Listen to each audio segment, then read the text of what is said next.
आज हम बात कर रहे हैं एक ऐसी खबर की जिसने इंटरनेशनल ट्रेड की दुनिया में सचमुच भूचाल ला दिया है। अमेरिका और भारत के बीच एक ऐसी डील हुई है जो आने वाले समय में पूरी दुनिया का समीकरण बदल सकती है। पर इस कहानी में जितना दिख रहा है उससे कहीं ज्यादा पर्दे के पीछे अमेरिका ने भारतीय सामान पर लगने वाले 50% के भारी भरकम टैरिफ को एक ही झटके में घटाकर सिर्फ 18% कर दिया है। ये कोई मामूली टैक्स कट नहीं है, ये भारतीय एक्सपोर्टर्स के लिए समझिए कि अवसरों की सुनामी लाने जैसा है। जानते हैं दुनिया में कोई भी चीज मुफ्त में नहीं मिलती, तो सबसे बड़ा सवाल यही उठता है कि इस सुनहरे मौके के लिए भारत को क्या कीमत चुकानी पड़ी है। आखिर इतनी बड़ी डील के बदले में क्या देना पड़ा। डील को हकीकत बनाने के लिए भारत को कौन सी 4 बड़ी शर्तों पर या कहें कि वादों पर हामी भरनी पड़ी। तो इस सौदे की नींव 4 बड़ी शर्तों पर रखी गई है। पहली शर्त है अमेरिका से एक बहुत बड़ी शॉपिंग, दूसरी अपने पुराने दोस्त रूस से एक रणनीतिक दूरी बनाना, तीसरी अमेरिकी सामान के लिए अपने दरवाजे पूरी तरह से खोल देना, और चौथी बाय अमेरिकन मुहिम को सपोर्ट करना। पहली शर्त अपने आप में ही बहुत बड़ी है। भारत ने अमेरिका से सामान खरीदने का वादा किया है।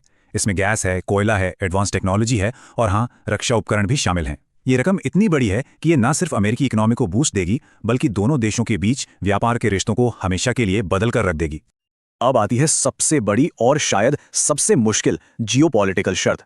भारत, जो अब तक रूस से भारी मात्रा में सस्ता तेल खरीद रहा था, अब अपनी निर्भरता को काफी हद तक कम करेगा और अमेरिका से एनर्जी खरीदेगा। ये कदम भारत और रूस के दशकों पुराने रिश्तों पर बहुत गहरा असर डाल सकता है और ये साफ दिखाता है कि भारत अब खुलकर अमेरिकी खेमे की तरफ झुक रहा है। तीसरी शर्त सीधे हम जैसे आम लोगों से जुड़ी है। भारत आने वाले समय में अमेरिकी सामानों पर अपनी इंपोर्ट ड्यूटी को धीरे धीरे खत्म कर देगा। इसका मतलब क्या है? इसका मतलब है कि आईफोन्स, टेस्ला की गाड़ियां, हार्ले डेविडसन बाइक्स और यहां तक कि अमेरिकी सेब और बादाम जैसी चीजें भारत में काफी सस्ती हो सकती हैं। और चौथी शर्त है बाय अमेरिकन को सपोर्ट करना। असल में इसका मतलब यह है कि भारत अपनी सरकारी खरीद और बड़े बड़े प्रोजेक्ट्स में अमेरिकी कंपनियों को प्राथमिकता दे सकता है। ये कहीं ना कहीं मेक इन इंडिया के साथ एक नया बैलेंस बनाने की कोशिश है ताकि अमेरिका का जो व्यापार घाटा है वो कम हो सके। इतना सब कुछ देने के बाद अब उस सवाल पर आते हैं जो सबके मन में होगा कि आखिर भारत को इस सौदे से मिला क्या। चलिए देखते हैं कि भारत के लिए इस डील का सबसे बड़ा फायदा क्या है।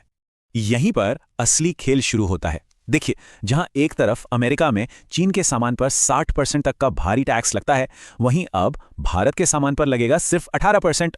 इस एक कदम ने अमेरिकी बाजार में भारत को चीन के मुकाबले एक जबरदस्त बढ़त दे दी है। मतलब भारतीय कपड़े, जेम्स ज्वेलरी, इंजीनियरिंग का सामान अब चीन से कहीं ज्यादा सस्ता और आकर्षक हो जाएगा। जैसा कि एक्सपर्ट्स भी मान रहे हैं, ये हमारे व्यापारियों के लिए लॉटरी लगने जैसा है।